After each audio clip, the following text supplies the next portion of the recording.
আইয়ুব নবীর শরীর পছন্দ ধরে ফেলছে, জিহ্বার মধ্যে এক কিরা ফুকে ধরছে। এতদিন আইয়ুব নবী পোকার কামড় সহ্য করছে, একটা বারের জন্য আল্লাহর কাছে কোনো অভিযোগ করে নাই, আল্লাহর জিকির বন্ধ করে না। যেই মাত্র জিহ্বার মধ্যে কিরা ফুকে ধরছে, আইয়ুব নবী একটা ডাক দিয়া কয়, আল্লাহ সব সহ্য করছি, কোনো অভিযোগ নাই গো, শরীর তুমি দিছ, তুমি খাওয়াইছ, আমার কোনো অভিযোগ নাই, আমার কোনো কষ্ট নাই। কিন্তু আল্লাহ আজকে আর পারলাম না, যেই জিহ্বাটা দিয়া আমি তোমার নাম উচ্চারণ করি গো মালিক, আমি তোমার নাম যখন জপি আমার শরীরে কিরা পোকের কামড়ের চেয়ে তোমার নামের মজা অনেক বেশি।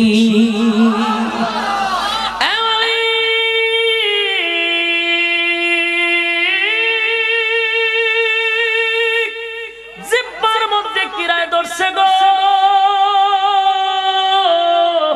বরদাস্ত করতে পারি না, বরদাস্ত করতে পারি না।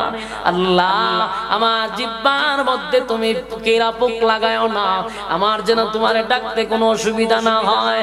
আল্লাহ বলেন, ফেরেশতারা রে, আমি আর বরদাস্ত করতে পারি না। আমার আইয়ুব আমার জন্য এই পরিমাণ ত্যাগ করছে, এই পরিমাণ কষ্ট করছে, একের পর এক পরীক্ষা দিছি, আমার আইয়ুব পরীক্ষায় ফার্স্ট ডিভিশনে পাস করছে।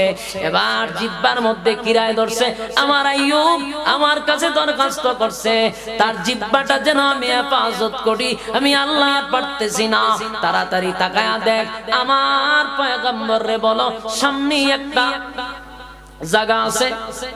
আইয়ুব নবী সেখানে তাকায়া দেখে, এই আইয়ুব এই পুকুরে তুমি গোসল করো, এই পুকুরে তুমি গোসল করো। আইয়ুব নবী পুকুরের মধ্যে লাফ দিয়া যখন পড়ছে, যেই পানির নিচ থেকে ডুব দিয়া দাঁড়াইছে, আগের চেয়ে আল্লাহ সুঠাম দেহের অধিকারী, আগের চেয়ে সুন্দর চেহারা আর আকৃতিতে আবার ফিরায় আনছে,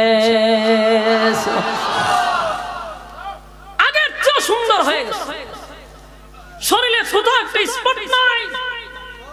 আল্লাহ আইয়ুব নবীর প্রতি খুশি হয়ে গেছে, কারণ আইয়ুব আলাইহিস সালাতু ওয়াস সালাম সমস্ত পরীক্ষায় উত্তীর্ণ হয়ে গেছে, সমস্ত পরীক্ষায় উত্তীর্ণ। এবার আল্লাহ তার সুন্দর চেহারা আবার ফিরাইয়া দিছে। বিবি রহিমা খাবার নিয়ে আয়া দেখে স্বামীর চেহারা আগের চেয়েও বেশি সুন্দর। এবার স্বামী স্ত্রী সব সুখ আবার যেন ফিরে আসে। কিন্তু আইয়ুব নবী কান্দে আর বলে, মালিক রে, আমি তো তোমার জাতের কসম করে বলছিলাম, আমি সুস্থ হইলে আমার রহিমারে 100 বেতের আঘাত দিব। আইয়ুব নবী কান্দে আর বলে, মালিক আমার বিপদের সময় আমার রহিমা আমার জন্য যা করছে, আমি কেমনে গো রাগের মাথায় তোমার কসম করছি। এখন কসম পালন করতে গেলে 100 বেতের আঘাত যদি রহিমার উপরে আমি দেই, আমার রহিমা বাঁচবে না। আল্লাহ বলেন, তুমি তো বলছো 100 বেতের আঘাত দিবা, বলে হ্যাঁ, বলে অসুবিধা, তুমি ছোট ছোট গমের দানা লাও, গমের দানা আছে না, ইদি বাড়ি দিলে তো গমের দানা দিয়ে 100টা বাড়ি দাও, অসুবিধা কি তা?